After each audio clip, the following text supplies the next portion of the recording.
नमस्कार, मैं हूं आपके साथ मयंक। देखिए, जिस तरह से कल रात को ईरान ने कतर में अल उदेद एयरबेस पर करीब 14 मिसाइल्स फायर की, उसके बाद ट्रंप ने अनाउंसमेंट किया सीज फायर का। लेकिन इसके बीच इस समय की बड़ी खबर, ईरान की तरफ से कई मिसाइल्स फायर कर दी गई हैं इजराइल के ऊपर, और बीरशेबा इलाके में बताया जा रहा है कि बहुत बड़ा नुकसान हुआ है इजराइल को। ईरान की मिसाइल्स जो है वो बीरशेबा की कई रिहायशी इलाकों को और इमारतों को हिट किया है, जिससे बड़ा नुकसान इजराइल को हुआ है। कई बिल्डिंग्स जो है वो तबाह हो गई हैं, मलबे में बदल गई हैं, और बताया जा रहा है कि ईरान ने बैलिस्टिक मिसाइल से ये हमला किया। जिसके बाद अब ये सवाल उठने लगे हैं कि क्या ट्रंप के सीज फायर का क्या होगा। कुछ इस तरह के भी सवाल सामने आने लगे हैं, और इस सीज फायर पे ही सवाल या निशान उठ गए हैं। और उसके बाद यह बताया जा रहा है कि ईरान के हमले के बाद इजराइल ने भी फिर पलटवार किया है, और इजराइल की तरफ से भी एयर स्ट्राइक की गई है ईरान पर। इस समय फिलहाल जो हालात हैं, इन हालात में फिलहाल सीज फायर आगे चल पाएगा, नहीं चल पाएगा, क्या डेवलपमेंट होगा, ये इसके लिए अभी कुछ वक्त चाहिए होगा। ये बहुत जल्दी होगा ये कहना कि ईरान और इजराइल के बीच सीज फायर हो गया है, और खासकर ट्रंप के कहने के बाद, ट्रंप जो कह रहे हैं, क्या वो उस बात पे विश्वास किया जाए या ना किया जाए, इस पे अभी जरा टाइम लेना चाहिए इस पूरी बात को लेके। देखिए, इसी बीच जो है वो ईरान के टीवी की तरफ से जो खबर आई है, ईरानियन टीवी ने जो न्यूज़ शो की है, उनका कहना ऐसा है, the cease fire between Israel and Iran has begun following several waves of attacks on Israeli territory. जब ईरान ने ये हमले किए इजराइल पर, उसके बाद ईरान के टीवी में ये खबरें आई हैं कि अब ये सीज फायर शुरू होता है। देखिए, कल रात को जब ट्रंप ने अनाउंसमेंट किया था कि ईरान और इजराइल के बीच अब सीज फायर होता है, तब उन्होंने एक टाइम फ्रेम दिया था कि करीब 6 घंटे बाद ये इसकी शुरुआत होगी, और पहले 12 घंटे जो है वो ईरान सीज फायर रखेगा, फिर इजराइल सीज फायर करेगा। इस तरह का उन्होंने स्टेजेस का अनाउंसमेंट किया था। तो उसमें जो शायद 6 घंटे वाली बात थी, उसके खत्म होते होते तक ईरान ने बड़ा हमला किया है इजराइल के ऊपर, बैलिस्टिक मिसाइल्स दागी हैं। देखिए, जो अब्बास अराक्ची हैं विदेश मंत्री ईरान के, इनकी तरफ से मैसेज है, the military operations of our powerful armed forces to punish Israel for its aggression continued till the very last minute.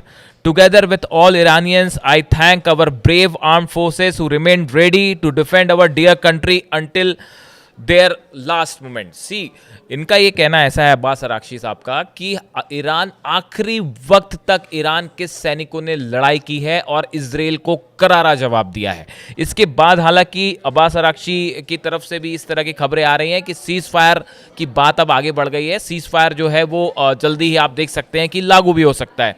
इस तरह के संकेत जो है अब्बास अराक्ची जो विदेश मंत्री हैं ईरान, इनकी तरफ से भी इस तरह के सोर्सेस आने शुरू हुए हैं। अब देखिए, कल का ये जो पूरा घटनाक्रम रहा, रात को जिस तरह से खबर आई कि अल उदेद एयरबेस पर हमले किए ईरान ने, 14 मिसाइल्स फायर की, और वो आप आसमान में देख सकते हैं 14 मिसाइल्स की तस्वीरें जो हैं वो अब सब कुछ बाहर आ गई हैं।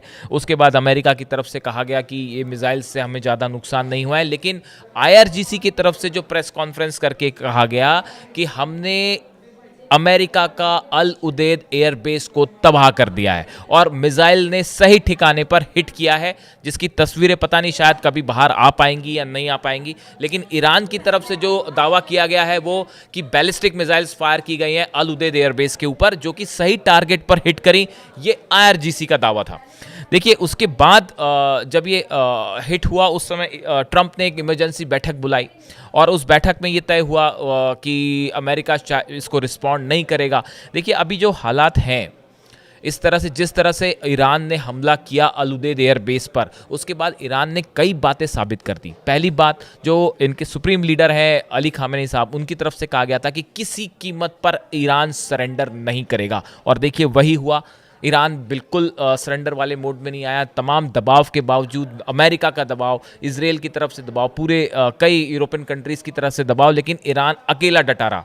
दूसरी बड़ी बात, ईरान ने ये बात साबित कर दी है कि अकेले इजराइल ईरान का मुकाबला नहीं कर सकता। अगर सिर्फ जंग ईरान और इजराइल के बीच है तो उस पर ईरान भारी पड़ा है। जबरदस्त भाई इजराइल में मची है, जैसा पहले कभी इजराइल के साथ नहीं हुआ। शायद इजराइल ने इसकी कल्पना भी नहीं की थी, नेतन्याहू ने कल्पना नहीं की थी कि तेल अवीव, हाइफा, अशदोद सब शहरों में एक साथ मिसाइल से बड़े हमले हुए हैं, बैलिस्टिक मिसाइल से, जो कि डिफेंस सिस्टम आयरन डोम हो या एरो 3 हो, थार्ड हो, इसे रोकने में बुरी तरह से फेल हुए।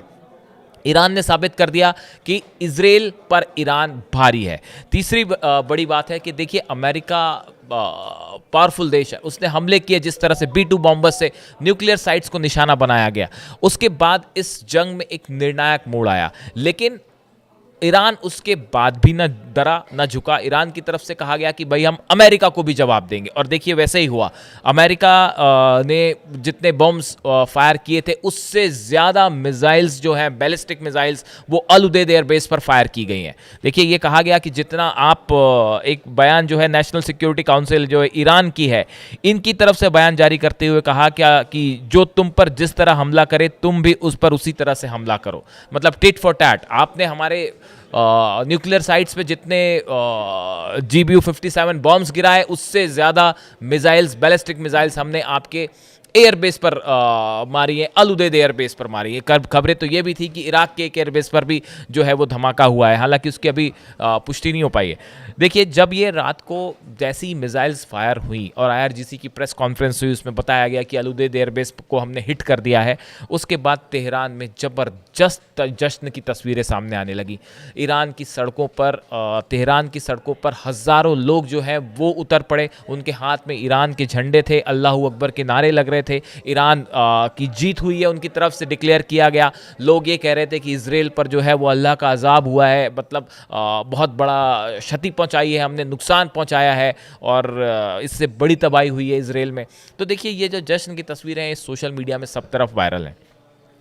अब कुल मिला के इस वक्त के हालात क्या हैं? इस वक्त के हालात ये हैं कि अगले चंद घंटे ये बहुत अहम होने वाले हैं। देखना ये है कि क्या ईरान की तरफ से हमले रुकेंगे, क्या इजराइल की तरफ से हमले रुकेंगे। और जो ट्रंप ने कल कहा, ट्रंप ने जो बात कल कही थी, उन्होंने कहा था Israel and Iran have agreed to a truce to bring to an end what he called a 12-day war. उन्होंने जो कहा कि इसको 12 दिन की लड़ाई की जो बात कही थी वो, and the ceasefire will take place in stages he said. उसके बाद उन्होंने कहा था कि भाई ये स्टेजेस में सीज फायर होगा। तो अब ये स्टेजेस अगले 24 घंटे इसमें बेहद अहम है, जिसमें ये देखने वाली बात है कि क्या ईरान की तरफ से कोई हमला होता है, क्या इजराइल की तरफ से कोई हमला होता है, या जैसा ट्रंप ने कहा उनकी बात पर दोनों सहमत हो जाते हैं। देखिए जब भी युद्ध होता है तो युद्ध में दो चीज़ें होती हैं, एक तो बयान होते हैं, जो बयान आ रहे हैं अलग अलग नेताओं के आ रहे हैं, ट्रंप के बयान आएंगे, आप नेतन्याहू के बयान आएंगे, रशिया की ओर से बयान आएगा, ईरान की। लेकिन ग्राउंड पर क्या स्थिति है, सिचुएशन क्या है, इसको समझने के लिए वेट करना होगा। इसको देखना होगा कि आने वाले कुछ घंटों में क्या इजराइल की तरफ से कोई हमला होता है या ईरान की तरफ से हमला, या फिर ये बात वाकई सीज फायर की तरफ आगे बढ़ रही है, या एक बार फिर ट्रंप का दावा जो है वो हवाई साबित होने वाला है। इसके लिए थोड़ा सा वक्त लगेगा, लेकिन एज ऑफ नाउ हम इस बात को कह सकते हैं कि इस पूरी जंग में ईरान ने जबरदस्त साहस दिखाया है, हौसला दिखाया है, और अकेले अपने दम पर उसने इजराइल को जवाब दिया है, अमेरिका को भी जवाब दिया है। देखिए बड़ी तबाही तेहरान में हुई है, कई सारे उनके जो कमांडर्स हैं उनकी शहादत हुई, लेकिन ईरान डरा नहीं, झुका नहीं, जैसा कि खामेनी साहब शुरू से कह रहे थे, और आखिरी मोमेंट तक ईरान ने लड़ाई की है। तो अब आगे इसमें क्या होता है, हम अगले कुछ चंद घंटों में ही क्या डेवलपमेंट होता है, जल्दी हम नेक्स्ट वीडियो में आपको बताएंगे। Thank you so much.